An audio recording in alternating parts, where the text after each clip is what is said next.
नमस्कार दोस्तों स्वागत है नए वीडियो में फिर से आप सभी का। तो साथियों चलिए आज इस सवाल को हल करते हैं। ये सवाल जो है समांतर श्रेणी क्लास 10th का है, तो एक बार पढ़ लेते हैं उसके बाद इसको हल करते हैं। लिखा है उस समांतर श्रेणी के प्रथम 51 पदों का योग ज्ञात कीजिए जिसके दूसरे और तीसरे पद क्रमशः 14 और 18 हैं। दोस्तों समांतर श्रेणी का व्यापक रूप कुछ इस प्रकार से होता है। प्रथम पद ए, दूसरा पद ए प्लस डी, तीसरा पद ए प्लस 2d, चौथा पद ए प्लस 3d। इस तरह से ये समांतर श्रेणी का व्यापक रूप होता है। तो यहाँ पर लिखा है दूसरे और तीसरे पद। दूसरे यानी इस पद की बात हो रही है और तीसरे यानी इस पद की बात हो रही है। ये दूसरा पद और ये तीसरा पद। तो यहाँ पर दोस्तों लिखेंगे दिया है। तो दिया है के बाद लिखेंगे एपी। एपी का मतलब समांतर श्रेणी, अर्थमेटिक प्रोग्रेशन यानी समांतर श्रेणी। एपी का दूसरा पद दूसरे और तीसरे पद क्रमशः 14 और 18 है। दूसरा पद 14 है और तीसरा पद 18 है। तो एपी का दूसरा पद कितना दिया गया है? 14। तो अब समांतर श्रेणी का दूसरा पद यहाँ पर होगा ए प्लस डी। ए प्लस डी बराबर 14। इसे हम मान लेंगे समीकरण 1। उसके बाद दोस्तों आगे लिखेंगे तथा, और हमें क्या दिया गया है? तीसरा पद 18 है। तो यहाँ पर लिखेंगे एपी का तीसरा पद बराबर लगाएंगे, दिया गया है 18 लिखेंगे। तो एपी का तीसरा पद व्यापक रूप में यहाँ पर है तीसरा पद ए प्लस 2d बराबर में 18। इसे हम मान लेंगे समीकरण 2। अब समीकरण 1 और 2 को हल कर लेंगे, चाहे हम 2 में 1 को घटा दें या फिर 1 में 2 को घटा दें। तो यहाँ पर लिखेंगे समीकरण 1 माइनस 2।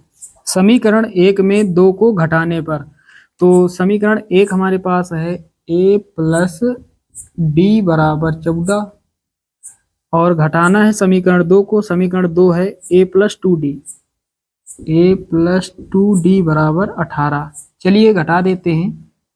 तो यहाँ माइनस लगाएंगे, इसके आगे प्लस तो माइनस, इसके आगे प्लस है तो माइनस। माइनस का ए प्लस का ए कट जाएगा। यहाँ पर प्लस का 1d है, माइनस का 2d है। माइनस वाली संख्या बड़ी है तो आगे साइन माइनस का रहेगा। अब बड़ी संख्या में छोटी को घटा लेंगे। 2d में 1d जाएगा, 1d बचेगा, माने सिर्फ d बचेगा। उसके बाद दोस्तों बराबर लगाएंगे। अब यहाँ प्लस का 14 है, माइनस का 18। माइनस वाली संख्या बड़ी है तो माइनस का साइन आगे रहेगा। अब बड़ी संख्या में छोटी को घटा लेते हैं। 18 में 14 कितना बचेगा? 4 बचेगा। अब बराबर किस तरफ माइनस है? इस तरफ माइनस है, माइनस से माइनस कट जाएगा। d बराबर कितना हो जाएगा? 4 हो जाएगा।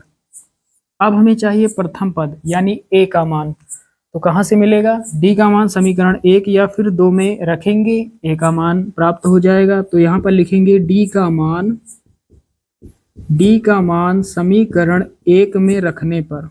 d का मान समीकरण 1 में रखने पर, तो समीकरण 1 है हमारे पास a प्लस डी बराबर 14। यहाँ रख देते हैं d के स्थान पर 4, यहाँ 4 रखेंगे तो a प्लस 4 बराबर 14। अब बराबर किस तरफ? प्लस का 4 है, 14 के पास आएगा तो माइनस का 4 हो जाएगा। तो a बराबर 14 माइनस 4। 14 में 4 जाएगा, कितना बचेगा? 10। तो a बराबर कितना हो जाएगा? a बराबर हो जाएगा 10। a क्या है? प्रथम पद। अब दोस्तों सर्वांतर और प्रथम पद दोनों का मान हमें प्राप्त हो गया। हमसे पूछा जा रहा है सवाल में उस समांतर श्रेणी के प्रथम 51 पदों का योग ज्ञात कीजिए।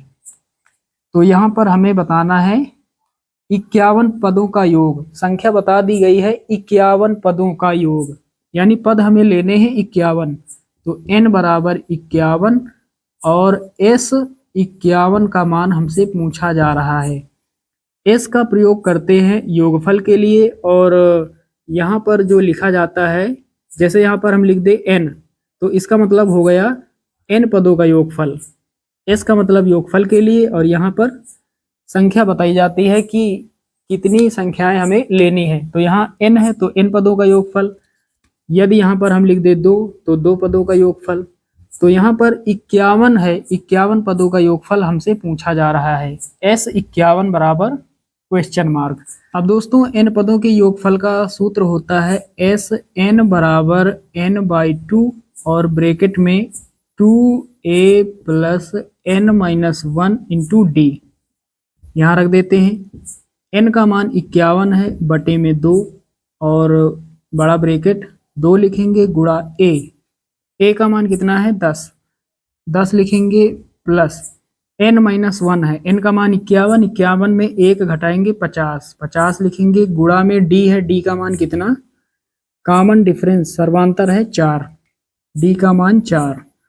अब आगे हल करते हैं। 51 बटे में 2, उसके बाद 10 दूना 20 प्लस 50 का गुणा 4 से होगा तो 5 चौके 20 यानी 200 हो जाएगा। अब आगे हल करते हैं तो 51 बटे 2, उसके बाद ये ब्रैकेट हटेगा तो गुणा का साइन लगेगा, 200 में 20 जोड़ेंगे 220 हो जाएगा।